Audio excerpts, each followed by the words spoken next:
What is up, Ham Radio? Kilo Echo 8 Papa Zulu November, the Ham Radio Adventure Guy. Thanks for stopping by. Your one stop for everything Adventure Radio. It is Wednesday. That means it's Hump Day. Time for the Hump Day Happy Hour. And we got a great show tonight. It's going to be a peachy of a show. But before we get started, even though we thanked them in the intro, we're going to thank them once again. The Patreons, they are absolutely crucial in all of these adventures that we go on. So thanks to each and every one of you, as well as the YouTube members, also equally as important. And then we're going to go over here to the guys I like to call the gas crew. Yeah. And I'll tell you what, they keep me in gas for sure. We got a surprise. I don't think I've seen the hand of the king in third place in like 3 quarters. So congratulations, Eastern Standard Time, for moving him. And thank you very much, Josh and Eastern Standard Time, for off-stream donations. All right. We're going to get to our guest in just a second. But before we do, Dan, how you doing? Man, I'm excited for tonight's stream. We learn all about Georgia Pota and the event coming up. And it's going to be a blast. And to lead into it, if you need Georgia parks for your hunted log, get them. It's going to be a great weekend to get them. Other than that, man, I'm enjoying the park changes, enjoying the threads on Facebook about it, as always. Dan also did a wonderful job with that new intro. Hope you guys like that. Hayden, how you doing, buddy? Oh, we're doing good. Looking forward to the Georgia State Parks on the Air event. I think they did that last year, I remember, and it was a good time hunting all the parks in Georgia. And me, I'm doing well, just working, counting down the days to retirement, years. And, getting ready for my own event, April 27th. Keep that in the calendars. We'll talk more about that later. Don't do like me and do retirement where your retirement is work. Don't do that. No. Because once you retire, this is what I've learned from the phone men that have gone before me. If you stop working, you just stop. You got to keep going. You got to keep doing something. Don't just sit there on the couch and watch TV after you retire. You got to get out and stay active. Doing something is one thing, but I'm telling you, I work way more now than I probably ever have. And I used to work 14-hour days. So, Well, when I retire, I'm gonna activate Georgia in a week. Okay, you have fun with that. All right, we're going to move over to our guest, and he's here to talk to us about some Georgia parks on the air. Hey, thank you very much for the super chat, Stephen. And Hammers didn't blow up today. That's good to know. Hey, that's always a plus, I guess. But before we talk about Georgia parks in the air, Claude, why don't you tell us a little bit about yourself and how you got into ham radio? I got in ham radio when they came up with the no-code tech back in '92. Yeah, and then I found out you don't get on HF like that and don't get DX. So by the end of the year, about 6 months later, I'd gone through all the code tests, and back that advanced test was the hardest one. Extra was easy back then. And then didn't do anything with it after about 3 or 4 years. Moved to Athens, where I live now, HOA. You can't do very much. And, of course, other things happen in life. And then 4 years ago, I went by a buddy's house, and he had a Wolf River Coral laying up against the side of the wall. And he said, I use that for pota, and I didn't know anything about it. And so since I have retired pretty much and do a few other things, but I have had a lot of fun with it. Been around. I hadn't caught up with you, James, but I sure am making lots of contacts and activation. So having fun. Shots fired already by PP, man. Yeah, I know. That's what I'm saying. Listen, you are quite welcome to catch up to me. And I've told people all the time, you know, I would love for somebody to take the crown off my head because it's heavy. My neck hurts, Claude. I'll tell you, when people get accustomed to somebody who activates as much as I do, it's kind of like spoiling your kid growing up. Yeah. Because eventually they're going to become brats. And I'll tell you, some of the hunters can be absolute brats at times. It's hard to make them happy, we'll say. But some of them are great. Well, actually, most of them are great. All right. So, you guys, hey, thank you very much for the super sticker, James. You guys do this event every year, and I look forward to it every year for sure. So tell us a little bit about this event you got coming up here at the beginning of next month. Okay, well, it's going to be again on the first weekend of April, so it'd be the 6th and 7th. And we went through the parks and had this notion about a year and a half ago to get started with it. Put our heads together and didn't know whether it was going to work or not, but we picked out the state parks, not all the parks, because there's 224 in Georgia now, but there's 52 that have state park on the end of the name now. And we figured that was a good goal to shoot for, to get all of them. And we got 48 out of 50 last year, so we thought we did pretty good on the beginning. And we picked up 2 more this year, Centennial Park and Stone Mountain Park. And our plan is to try to activate all 52 over that weekend. And it was such a big blast last year. We're looking forward to doing it again. And we did add some categories and tried to make it a little more fair and more likely to get people out into the park. But I tell you, the weather is the big part of it. It started out Saturday morning last year with a pretty tough rain. And even with that, we had over 200 activators, 20,000 contacts, and over 500 hunters. So I think it was a pretty big success last year. Absolutely. And how many activators did it take to activate them all last year? You know, I said 200. Yeah, it was 109 activators. Wow. That turned in a log, and they had to do a regular pota ADIF log. And we went back through there, and the thing we did, Skip K4EAK and I manually jammed the top 10 and calculated that. So luckily this year, if everything goes right with all our help, like Dan and Robbie and a few others, put together some automatic calculations, so it'll be quicker, easier, and a lot less trouble for me. But yeah, and I was shocked though at over 500 people had at least 10 contacts, hunters that hunted Georgia Park. So Dan, you're right. If anybody wants to work at Georgia Park, here's a chance in 2 days. I've always been impressed by the Georgia activator quality and quantity. We have a lot of good activators here, and if you need Georgia and you can never hear them on the air, you're just not listening. We're always on down here. Well, you're absolutely right. I don't know how you can't hear Georgia. And maybe I'm just in the sweetest spot in the world for Georgia, but there's probably not a band that I can't get Georgia on.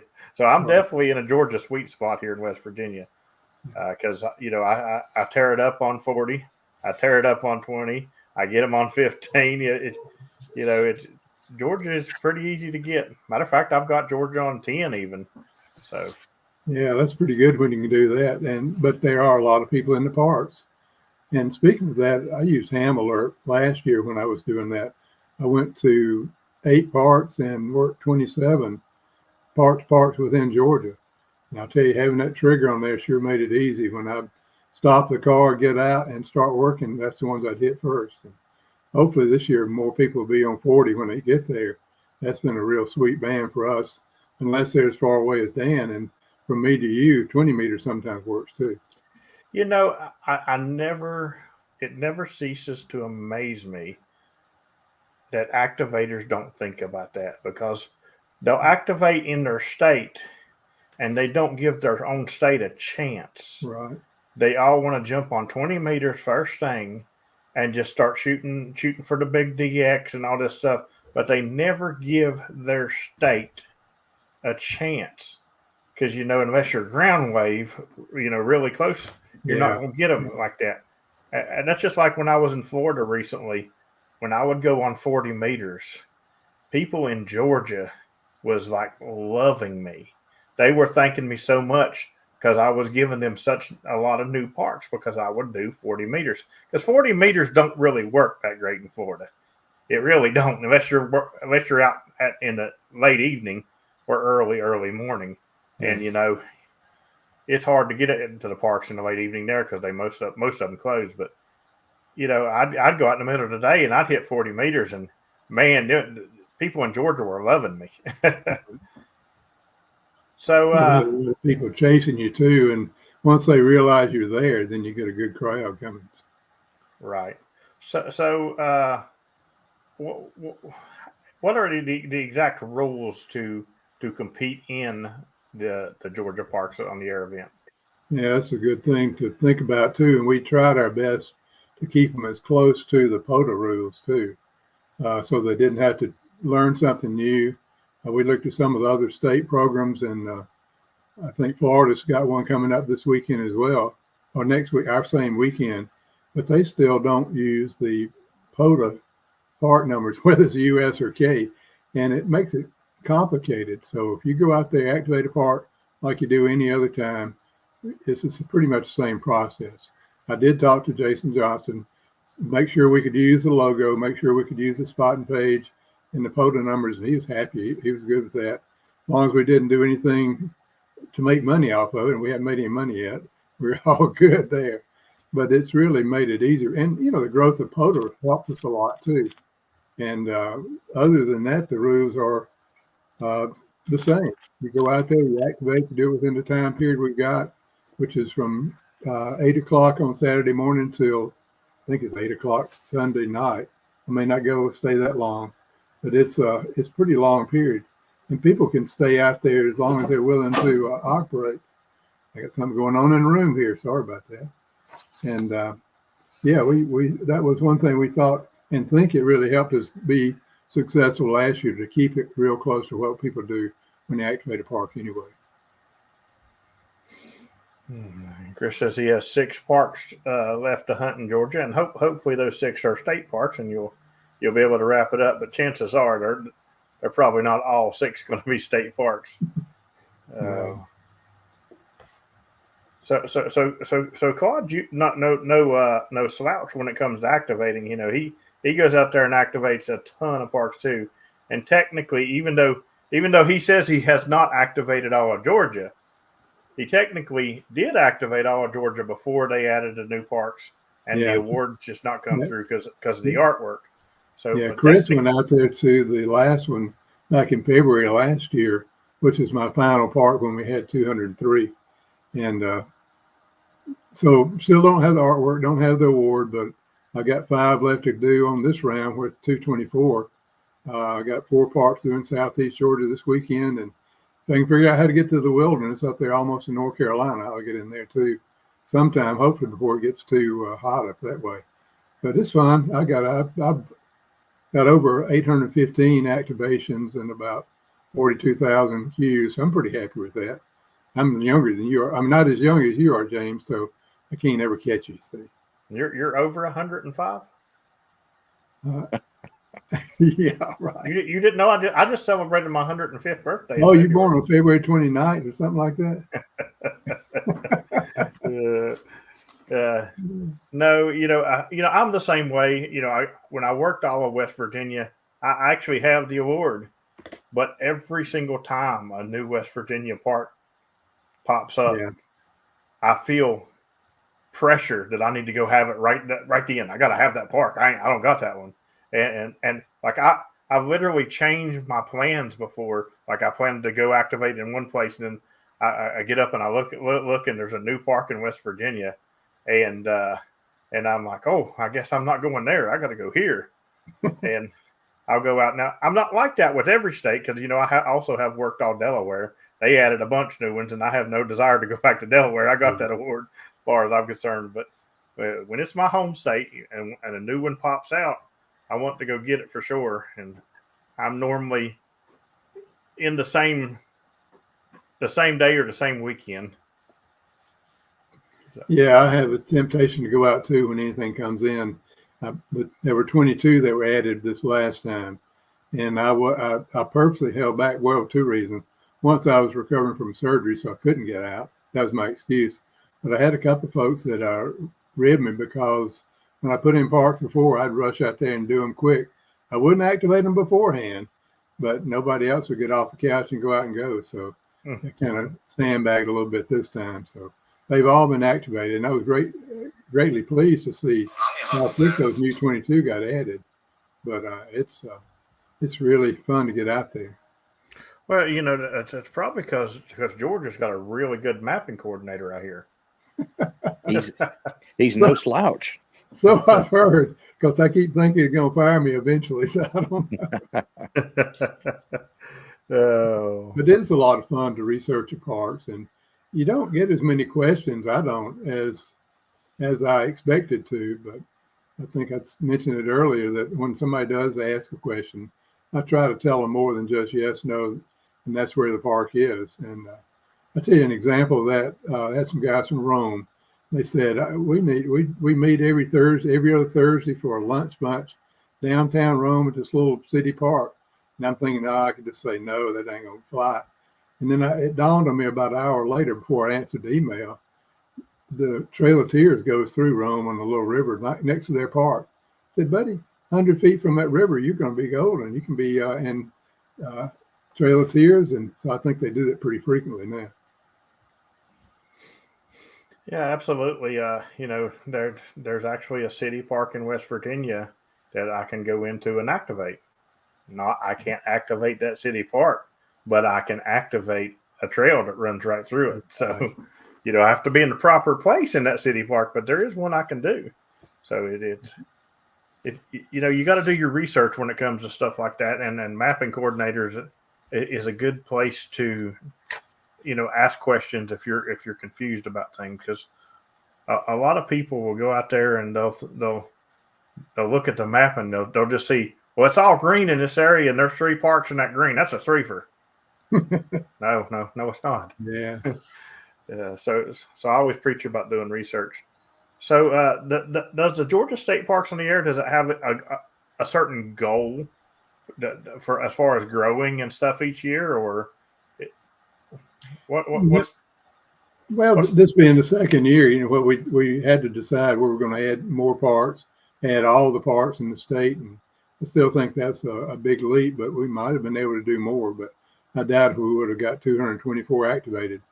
But if we have a great turnout this year like we did last year, and somebody says, why don't you add these parks, then maybe we can do that. But I thought it was good to at least get Centennial and Stone Mountain Park stuck on there, and the hunters that work those 2 parks will get a 50-point bonus. And Stone Mountain's pretty easy to activate from, but Centennial Park's right there in the middle of Atlanta, so the eyes are on you. I did that one a few days ago and didn't have any trouble. In fact, I think Dan was my first contact from there, but he told me it was pretty weak, and it had to be, because it's a tough situation to work into.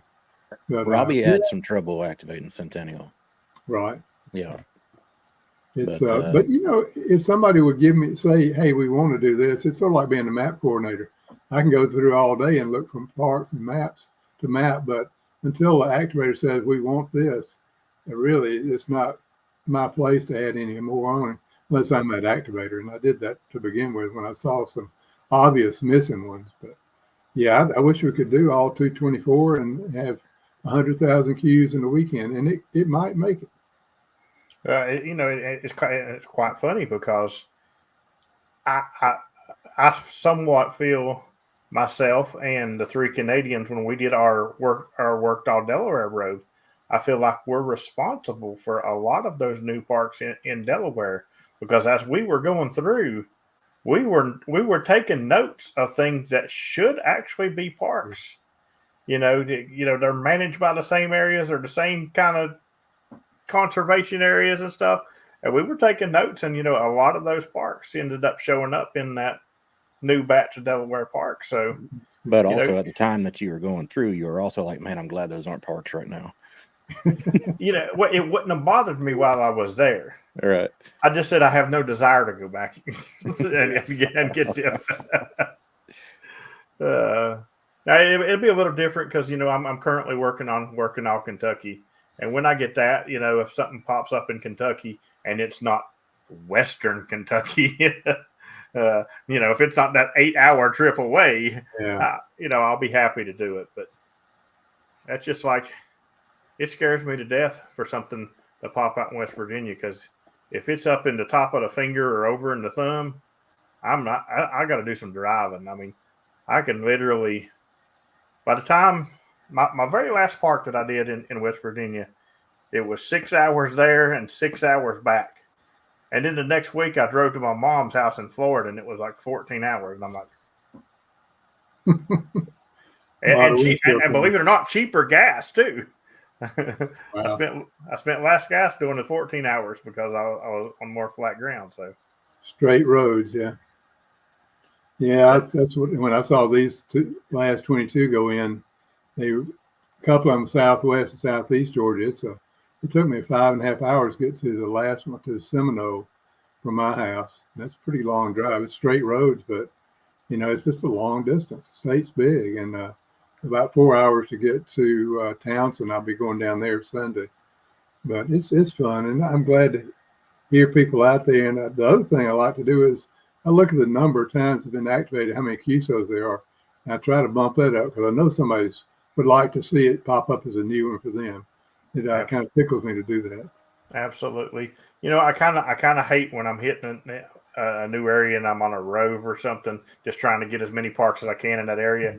And then I get to a park and it's only got like 60 QSOs or something. Right. And I really want to just bump that up really big, but I also know I'm traveling. And if I've got the time, it's got 60 parks. I'm like, yeah, what's here? I'm going to take this state for myself. Yeah. Oh yeah. Well, what do y'all think we need to do in Georgia Parks on the air? I like it the way it is. Last year was great, to be honest with you. I'm hitting the same park this year, Reed Bingham, for both days.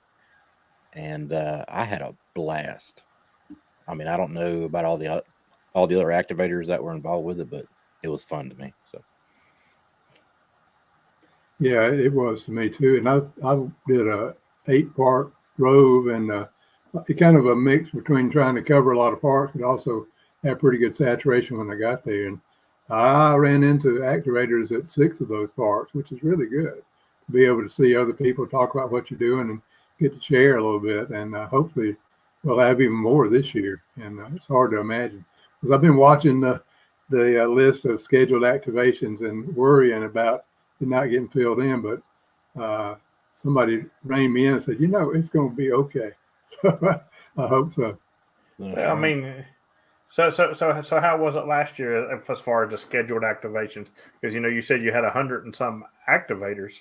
That's more than enough to do the park. So yeah, we didn't have the same layout, so I couldn't look at it so quick and easy as I can. Okay, gotcha. But we did have a lot of people that go out, and of course, some people's plans change. If they want to go to a different park, they can. They're not bound to it. The only thing that really matters for their score is what they send in on the ADEF file. That's where they get points. But while I mentioned ADEFs, the hunters last year, we had all those people that hunted, but very few got certificates because nobody said, I want one. But this year, they'll be able to calculate the hunter score right away from the ADEFs that the activators put in. So we'll know who the top hunters were and can generate a certificate. All they have to do is ask. There's a spot on the webpage to go in there and say, hey, I'm going to be part of the contest or event. Contest is a bad word, right? And it's gaparks.org, and anybody's welcome to take a look at it. Don't use the contest word because then when somebody's on 17 meters or 30 meters, they're going to be like, oh, you're contesting. Well, that is one thing Jason cautioned us against, since it looks like a duck, like a contest. Don't do the warp band, so it's no 30, 17, 12, or 60 meters for us. Okay, you do that. Okay, right? Yeah, just in case. Yeah, that's why when they changed the plaque event and they said it actually was a contest just for the plaque event. Right. I said you're playing with fire because you've already got them people on the work bands saying we're a contest and don't want us there. You start calling it a contest once or twice, and everybody's going to start calling it a contest. So you definitely got to be careful of that. Yeah, and to be honest, an event like this, as long as I have 80, 40, 20, and 15, I'm good.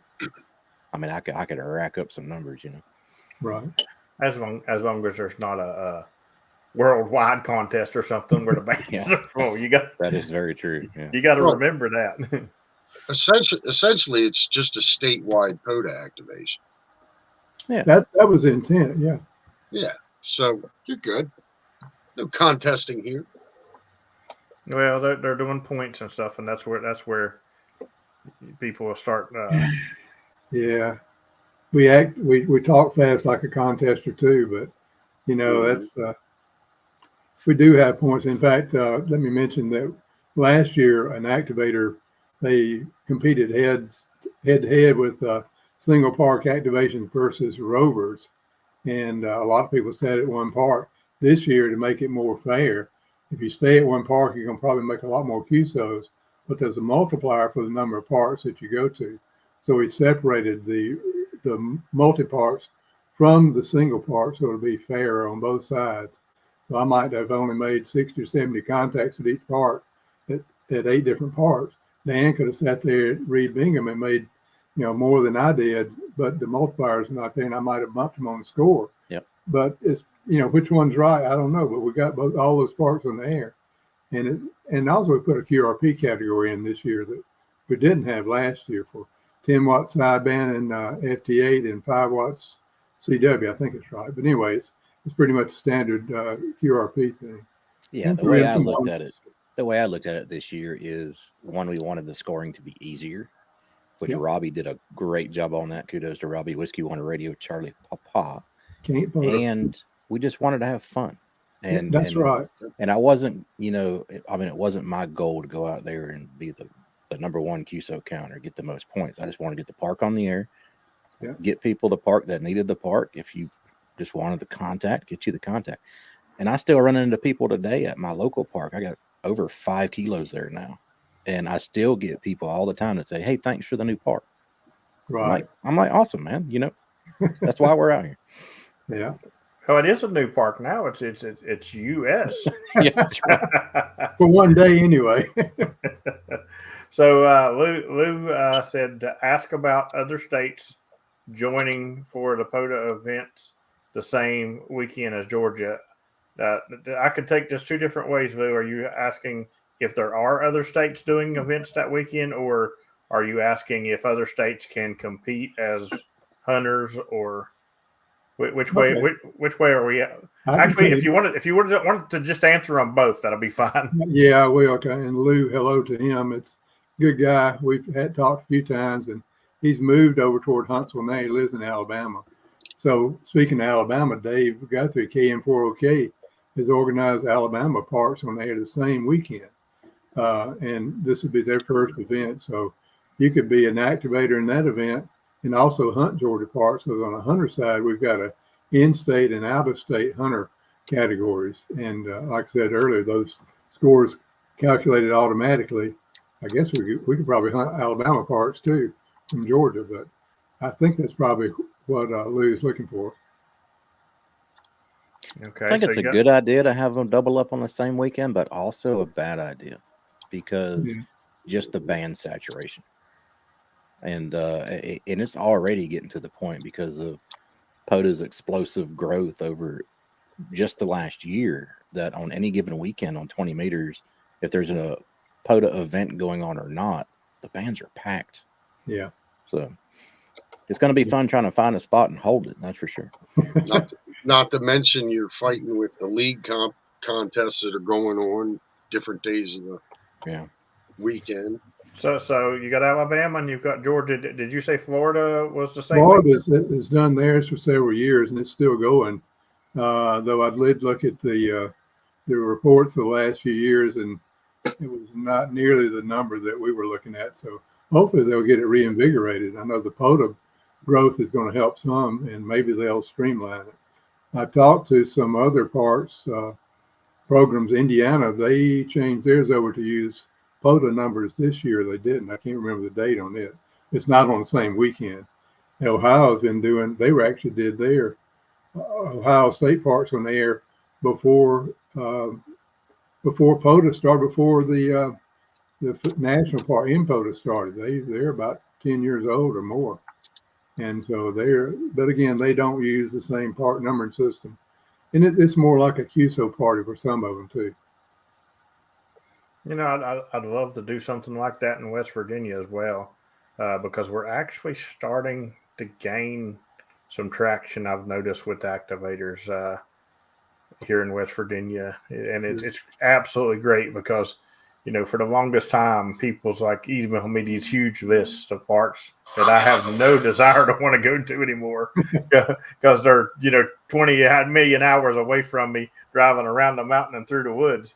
And I recently put a West Virginia activators channel in my Discord, and I'm trying to coordinate to where I can get, you know, all these people that send me lists. I'm putting them lists out there and giving people a place to spot and show specifically, hey, we're doing this West Virginia park, and hopefully that helps. But I'd like to do all the West Virginia state parks one weekend because we definitely have enough activators to do it. Not enough as far as in we could do one activator per park, but you know, our activators are a little on the active side, so I think we could cover it. Maybe something we'll think about.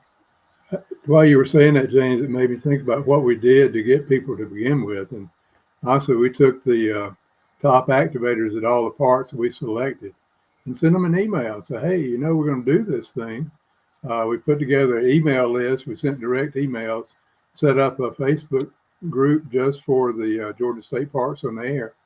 And anything else, I know you've had it on your channel on Discord a good bit too. You just have to start the ball rolling and keep kicking it along sometimes. I sent an email out to it's a gaggle. It's like a groups IO today.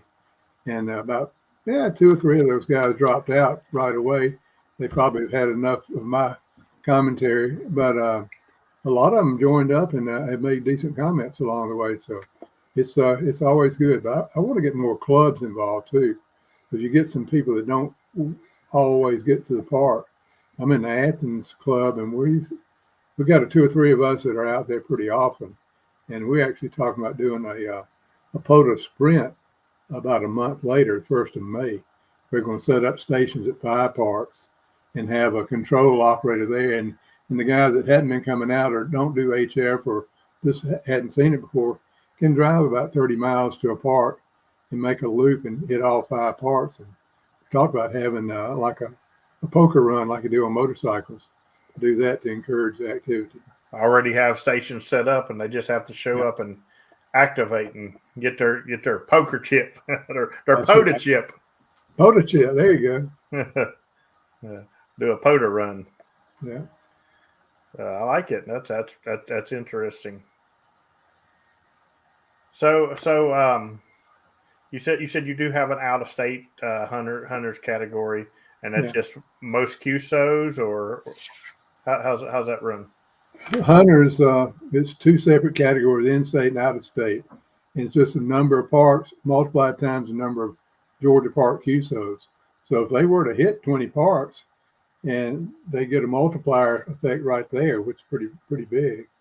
And of course, they're competing head-to-head with other in-state hunters and other out-of-state hunters.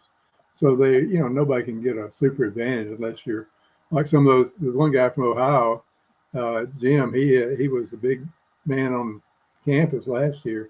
He worked about 25 Georgia parks and made a couple hundred QSOs with Georgia parks. So that gives him 5,000 points right away, whatever that is. Maybe 500, I guess it is. But anyway, he definitely won the event. But I think having more outside Georgia notifications and visibility will make more people want to do that. In-state, it's the same thing. They just they don't compete because it is, like you said before, in-state contact's pretty tough to get.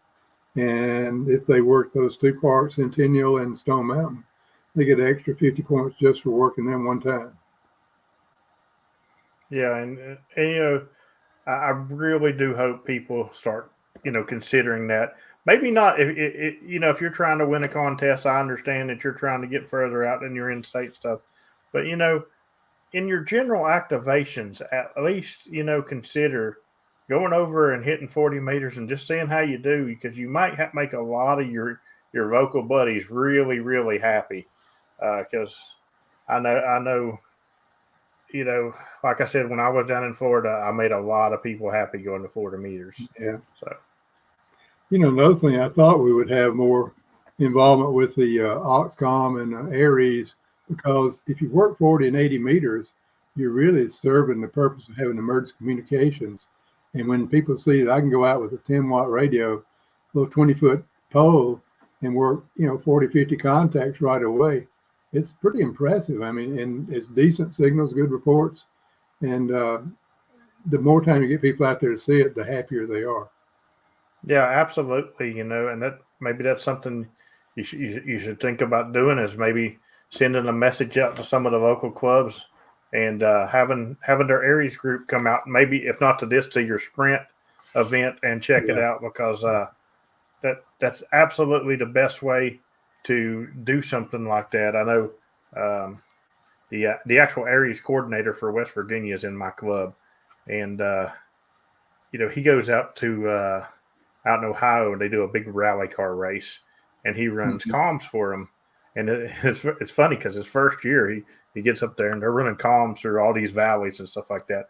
And here's all these people showing up with their little rubber duckies. And all you got to have is a Nevis antenna on 40 or 80, and you got everything covered. They couldn't even hit the other stations. And here he goes throwing up his big system and stuff. And they're like, "Oh, look at you, Mr. Ham Radio." But guess what? Now he's like in charge of the main station there, because he's the go between, because he's everybody can hit and stuff. So right. And people, they don't think about stuff like that. With emergency communication, you got to know how to do it. So Parks on the Air is a really good place to learn how to do emergency communication, because we do it every single day of the year. Right. All right, Hayden, have you seen any questions down in the chat for Claude? Just the one from Lou? Mike and Ham and from Lou. All right. Anybody have any questions? Put them in the chat. We'll get them up. That's actually a really good sign. That means the website is nice and clear and concise. Mm-hmm. And I'm going to give a shout out, because I happen to know Robbie made that web page. And Robbie does a really good job with web pages. He actually does my web page for Ham Radio Adventure Guy. Yeah. So we're going to give Robbie a double shout out for doing a great job on that stuff. That's a sharp looking web page. I had a question, but for the life of me, I can't remember what it was now. Oh, Lord. It just slipped right off the top of my head. I'll think of it later. Yeah. Whatever category Dan wins, you need to call it the Peanut Butter Award. Peanut butter. Look back through my notes, see if there's anything I missed. And Hayden just dropped the website link in the chat, georgiapark.org. You go check it out. If you don't have questions about this, and you do have regular questions for Claude as well, you're welcome to ask them as well, guys. Yeah. He is a mapping coordinator. Just try not to overwhelm him with mapping coordination questions. But he is a volunteer. I don't mean a bit, I'm sure there's a lot of people out there that are still confused about the K versus US, but it kind of makes sense if you read through it. But reactions come first sometimes. K versus US. Did they change something? Here was the thing. I don't know, but all the new parks are at now. I knew it was coming and all that good stuff. Yeah. And I expected to see it this morning. What I didn't expect to see was all the stats wiped off of the page, and I was like, "Oh, wait a minute." Well, if you read at the top, it'll take 24 to 48 hours. Oh, I know. You only thought you've activated West Virginia. Yeah. Oh, I have I have the actual award. It hangs on the wall. I'm good with that. Well, here's an off the wall question. I'm pretty sure this place is in Georgia. Stone Mountain is in Georgia. That's one of the bonus stations. Is that the place where they do the Highlander games in America? They do. Yes, indeed, they do. I have wanted to go down there for. It's a great facility. It was. It doesn't. If you go to the Georgia State Parks and Historic Site, it won't show up. Neither does Jekyll Island. Neither does Centennial Park. But the POTA rules say they have to be owned and operated by state or federal authorities. And it took me a little digging, and I got beat up a little bit trying to check on it. But sure enough, there's a state authority that operates both Centennial Park, Jekyll Island too. It was already on there. It came back from Pota, and then Centennial and the Stone Mountain are there. But it's a tremendous difference. The mountain's a big chunk of rock, sticks away over the treetops, and about 5 miles on the road around it. But a lot of facilities in it, and you're right, they do the Highlander games, and it's so close to Atlanta, they get a big crowd too. Oh yeah, it's also a soda as well, isn't it? Yeah, it sure is. Lou put up Stone Mountain is the one that has the carving of the. Okay. Yeah, and he put up that they did a Pink Floyd laser light show. I saw that show when I was a kid. That was an amazing thing to go and visit that mountain and see that laser light show. I'd never seen really anything neat like that venue. before. Yeah. Do they still do that? The laser light show? As far as I know, I haven't been up there in a long Okay. time, but I mean, why not? They've got the place to do it, and you get a long shot with the lasers and a big field that people can hang out on and watch it all. And of course, in the summertime, it's what you want to do up there anyway. So, I actually walked up to stop at Stone Mountain last month. There's a 1.25 mile trail, pedestrian trail, and one thing people have complained about Stone Mountain is the entry fee. The one-day entry fee is $20, but if you park over there on the side close to the little village of Stone Mountain, it's a free entry gate. I guess the state left it open to have access to the top of the mountain, and you can walk it. Even an old guy like me can walk up that hill. It's steep at the end, but to get to the Soda Summit, you do that. Now, I did not take my HF equipment because that's the first time I'd ever walked up there. They have a chairlift ride, a gondola ride that goes up there as well, so you could do that, but couldn't do that for free. Oh wait, I can do a soda and get on a chair. Wait a minute now. Now we're talking. Good. Do you think they would let me throw an infit half wave off the top of the mountain so I can get about 5 wavelengths on 160 meters? You might be able. That's pine trees almost to the top. Yeah. Anyway. Yeah. It's been there a long time, and you had erosion, so there's little pockets of dirt. You probably would have trouble at the real summit, the activation area for Soda. But for Pota, yeah, you could do a lot up there. So, since nobody's asking questions about the event, I'll ask a mapping coordination question that may help a lot of mapping coordinators. Sure. What do you prefer when somebody's asking you about a park? What research should they have already done to tell you about when it comes in? James, that's so rare to anybody have done research, or when they do, they go down one path and they say, well, I see this right here, and it's this big a park, and it's so pretty. But as long as they give me a name and a rough location, I'll do the research. And a lot of metro Atlanta counties have got great county parks, but of course they don't qualify. But if they would look a little bit, and I don't mind, I try to explain to them how to do it themselves. And I usually don't get in a big rush to do it, and I try to make a full answer so they don't blow me out the next time around. But it's so confusing. It's all in the rules, but who reads all those rules? It's like your income tax. It's kind of complicated sometimes. We're supposed to do taxes. It started that sometime earlier. Yeah.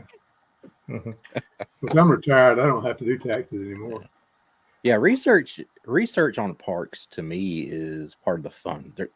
I was talking about this on Discord last night or the night before, I can't remember, but there's a public boat ramp about 4 miles away from me, and the sign right out there to the front, it says Georgia Department of Natural Resources, public boat ramp, and I'm like, Claude's about to get a request. So I looked into it, and they have a boundary map. They got the level of the river at certain, the time, the length of the boat ramp, what the boat ramp construction is made of. Yeah, everything about the park falls under the rules. I dug into it a little bit deeper, and I pulled the parcel on the tax database, and it's owned by the city.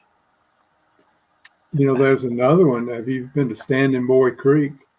It was in the park system, and I asked the people in person, what about this? Because it doesn't look like a park too much.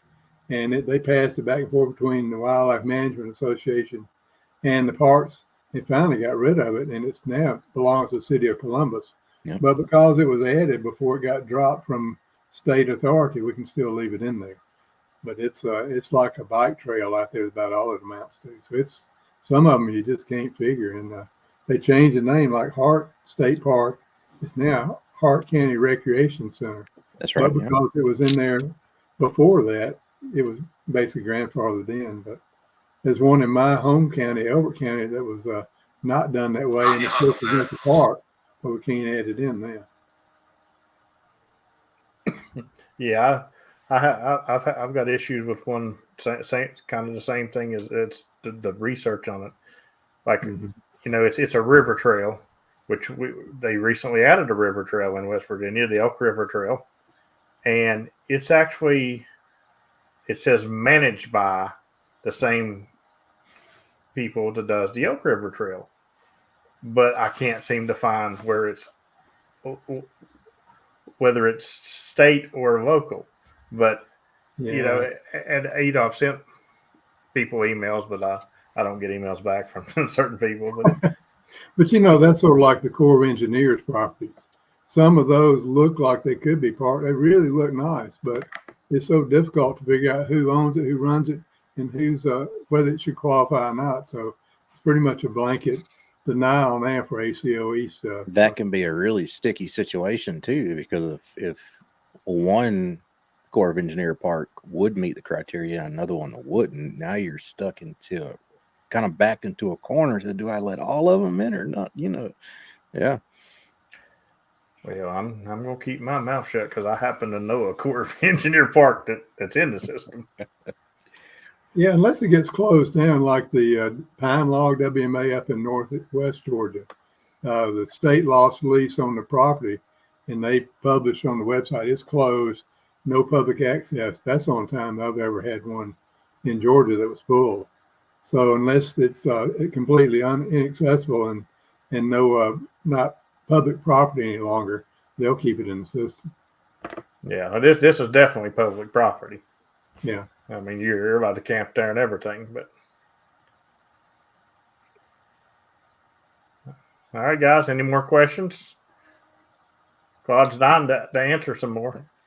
I don't know about questions, but I know it's going to be a fun weekend of Georgia POTA. So it definitely is, and I don't know if I'm going to be hunting it regular or I might throw my hand in the QRP category of hunting because that might be the weekend of the soda camp out. And if so, I'll be on QRP that weekend anyway. I want to say last year, James, you hunted the heck out of it. I did. Yeah. I didn't submit, but I did hunt the heck out of it.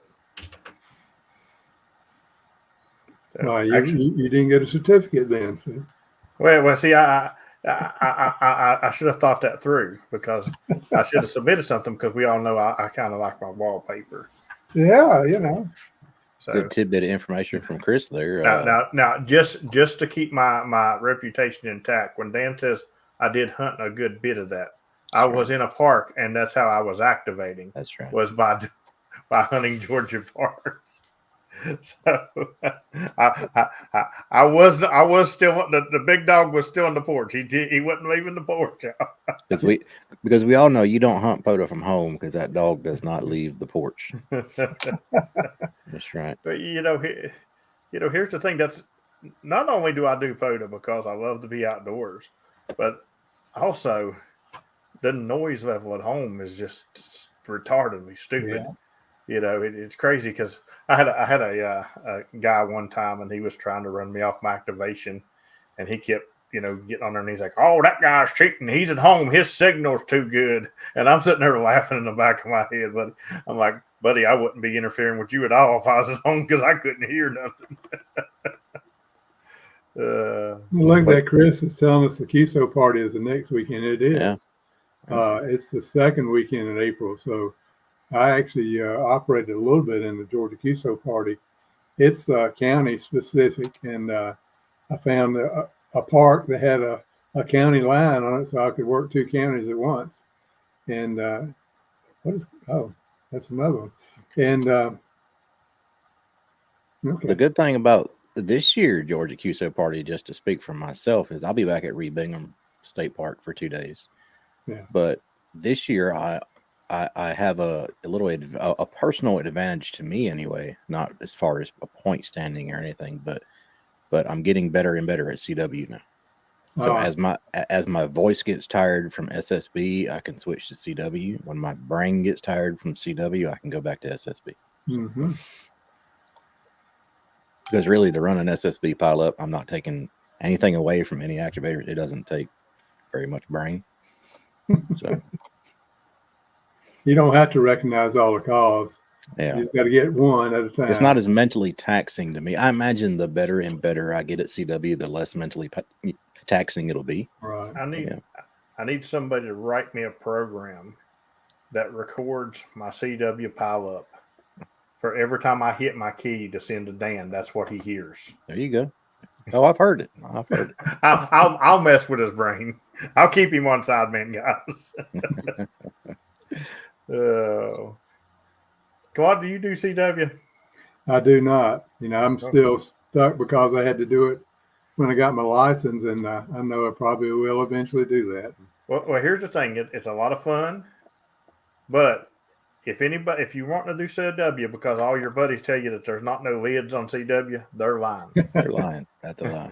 They're absolutely lying because they don't listen no better than them side pileups. They send on top of each other. They send on top of you. I actually purposely did not get my amateur radio license until they got rid of the code requirement. Yeah. Yep. So I could go straight to a no-code tech. I didn't have to worry about novice tech. And then Yeah, that was really restricted when you had to get novice, had to wait, right. Had to upgrade within a year. It put off a lot of people. Yeah. So I purposely waited, and I got ticketed back in '95, and I had zero interest whatsoever in CW. Keep it away from me. I don't want to hear a dit and a da. It's stupid. I hate it. I don't want anything to do with it. And now I love it. Go figure. That is actually a goal of mine, Pat, is to one day be doing CW and SSB at the same time. Because I'm a glutton for punishment. Yeah, that'll make a great stream. Yeah. Well, the thing about it is I couldn't spot on either one of them. I'd have to go into my Discord and say, "Hey, I'm on these two frequencies at the same time. Whoever wants to come get me." I'm going to spot you on the DX cluster. What are you talking about? Well, somebody will anyway. It never fails. You're going to do it You're going to do it next February in Florida on 17 and 15 meters. Okay, no. Simultaneously. No, thank you. 20 meters is the worst. Like I don't know what it is about 20 meter CW, but if you think the annoying sound of FT8 annoys you, that's what it sounds like. 20 meter CW to me is you scroll down to the bottom of the band and you look on the waterfall, and there's not much activity there. It's kind of like the wasp nest, and just a couple of them are buzzing around. But as soon as you spot, you hit that thing with a stick, and they all go. Yeah, it's I found a new trick, Dan. So I've preached and preached and preached about people zero beating me. Yeah. So when it gets really bad anymore, I just move my own frequency. There you go. I do. I move my own frequency, and until Ribbon will pick me back up and spot me on that new frequency, it works pretty good. It still sounds the same as a zero beat to you too. Just the pitch is different, though, right? Yes. I mean, it still sounds like a train wreck. It still sounds like a train wreck, but the pitch is different. Yeah. So I did that. I've been doing that a little bit, and it helps a little bit, Chase me if you can. Mm-hmm. Yeah. Now I am excluding a certain group of people when I do that, because whether I'm going up or down, the people who were hunting me right by not zero beating me one way or another, if I go the other way, I might be excluding them. But sometimes when you can't hear nothing but one letter, and you send that one letter and question mark, and then every other letter comes back, it's the same as sideband card. So you say Kilo Oscar 4 station, and you get the whiskey Alpha 7. Yeah. It's the same exact thing. And it's hard. See, in CW too, you can kind of knock them down a little bit. You can say whiskey doesn't sound anything like Alpha, the Alpha station again. But in CW, that's hard to say. Mm-hmm. Now, I shouldn't have said nothing. Now Terry's going to be scrolling through the frequency trying to zero beat me. Yep. All righty, we are coming up on the top of the hour. Claude, anything else you want to say about the event? No, it's going to be fun, and I'm glad you said that a couple of times, Dan. One other thing I did think about earlier, when you were hunting last year, James, you probably noticed the POTA spotter was full of US-GA stations. We had a ton of folks spotted, and that really made it feel like we were doing the right thing. And I don't know how many worked them. I know I talked to several that it was the first time they'd ever activated, but they were really pleased to be out there and doing that. It made me feel good just to see that number of parts only. Even if they were on 20 meters or 15, I couldn't work them. I'd work them on 40, and every time I got a chance. So I don't know of anything else to add except say I'll see you on the air in about 2 weeks when we're doing that, because I'm not going to sit back and wait for it to see what happens. I'll be doing it too. Mm-hmm.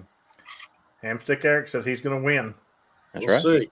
I would almost guarantee that you will win the Hawaii category. Is that an extra multiplier? Should be. Yeah, maybe if he's park to park. It cracks me up when people will be in a park and be activating with me in Alaska. I mean, like, oh God, I needed Alaska. I said, that don't give you hunted Alaska. That means Alaska. All right, so they always give me a 2-2 no matter what I do either. It cracks me up because Alaska is really hard to get from West Virginia. It really is. But man, you go out there and act from West Virginia. Yeah. You hunted. I worked. I'm sorry. Park. I hunted Eric from West Virginia on my guys trip last year. Okay, well then you hunted that. That's good. Now, I've got it too, but the thing that never fails that I'll go out and I'll get 5 Alaska every week that hunt me, Yep. And I'm like, can you guys start activating a little bit over there, please? Because Jeremy does a good job, and he does Alaska all the time. Yes, he does. The problem with Jeremy is Jeremy gets off work at like 10 or 11 my time, and he wants to go to 20 meters, and 20 meters at 10 or 11 my time does not exist. So, but anyway, all right, we're going to head over to the after chat. Patreons, hopefully we'll see you over there. If you're not a Patreon and would like to join us, you can head over to Patreon, try it for free for 7 days, and then shoot me or Dan or Hayden a message, and we'll get you access to the after chat. Other than that, Hayden, what you got coming up? I'm looking forward to this Georgia State Parks event. I'm going to register and see what we can do. Roger that. Dan, what you got coming up? Not this weekend, not next weekend, but the weekend after, April 6th and 7th, Georgia State Parks on the air event. Be there, gaparks.org. Go visit it. Get all the information you need. And I'm not gonna do nothing POTA related to that event. There you go. Oops. Actually, I will be out tomorrow. I will be out earlier tomorrow because I'm actually going to feel old tomorrow evening. Tomorrow is actually Rad Day, and if you don't know what Rad Day is, we can't be friends. Now I'll go ahead and tell you, it's a movie that I loved when I was a kid. It's about BMX, and for one night only, they are showing that movie and special commentary, and I'm going to see that. So I'll be in the parks early tomorrow, and I'll drop a video at 4:00. Hopefully catch everybody over in after chat, and 73 everybody. 73.